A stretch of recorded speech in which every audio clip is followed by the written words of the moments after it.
عشق را معنا و مفهومی به نام حیدر است. احترام عشق هم از احترام حیدر است.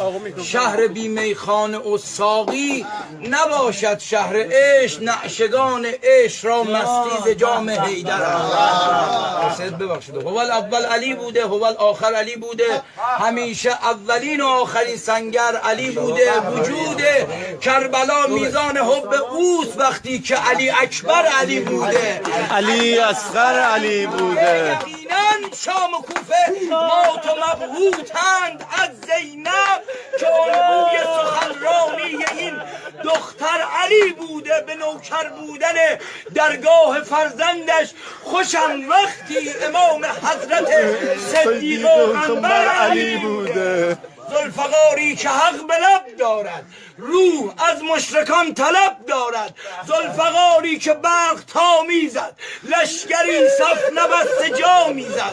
شکل لا بود و از فنا میگفت، با علی بود و از خدا میگفت. تا که در دستهای حیدر بود صحنه رزم، روز محشر بود. تیغ در پنجه های حیدر گشت، یک نفر آمد و دوتا برگشت.